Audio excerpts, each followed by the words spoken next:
David's journey to the cabin in the Tennessee woods was born from a deep-seated need for escape. His life in South Carolina, once a tapestry of success and fulfillment, had frayed into a monotonous cycle of stress and exhaustion. The Airbnb listing seemed like a lifeline, a rustic cabin with no electricity, no cell service, just the raw beauty of nature and the promise of solitude. The drive from South Carolina was a transition from one world to another. As the urban landscapes receded, giving way to the lush greenery of Tennessee, David felt the weight of his life lifting. He arrived at the cabin as the sun began its descent, painting the sky in hues of orange and purple. The cabin, a quaint structure nestled among towering trees, was more inviting than the photos had suggested. Inside, it was Spartan but clean, with a mattress, a wood-burning stove, and a small table with a chair. The first evening passed in serene simplicity. David cooked pasta over the stove, the flickering flames casting dancing shadows on the walls. He delved into his leadership books, finding solace in the words and theories of great minds. As night enveloped the cabin, he decided to explore the surrounding woods, craving the embrace of nature. The forest was alive with the sounds of nocturnal creatures, a symphony that soothed his city-frayed nerves.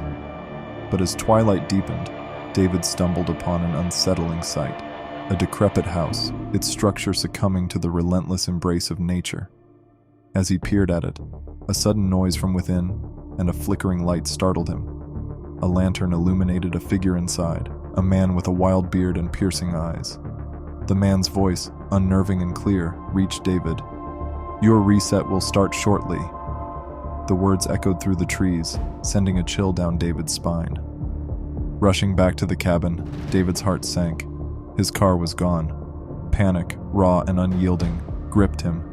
Inside the cabin, he found unfamiliar items, a flashlight, a revolver with 3 rounds, and his leadership book, now defaced with ominous words, "All lies inside.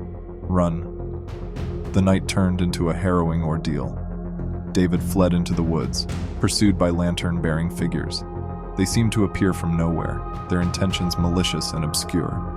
David's mind raced with fear and confusion. Were they part of some twisted game?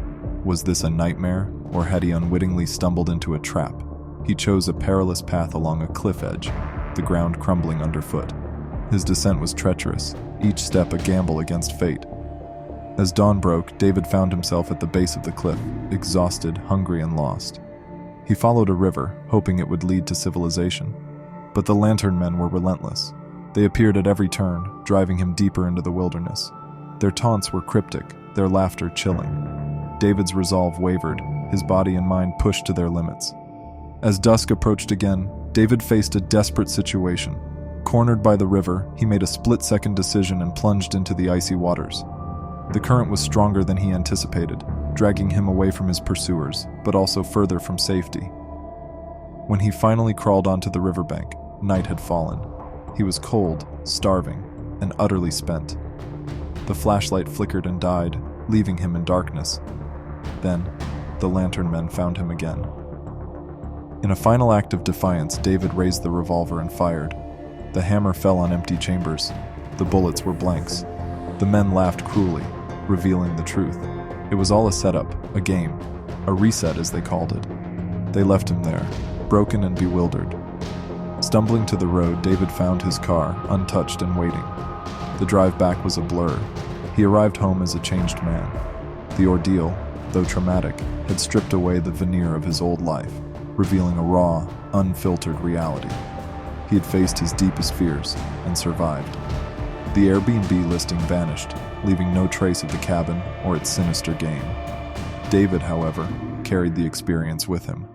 It was a brutal reset, but in its aftermath, he found a clarity and purpose he had long lost. The cabin in the Tennessee woods had reshaped him in ways he never could have imagined.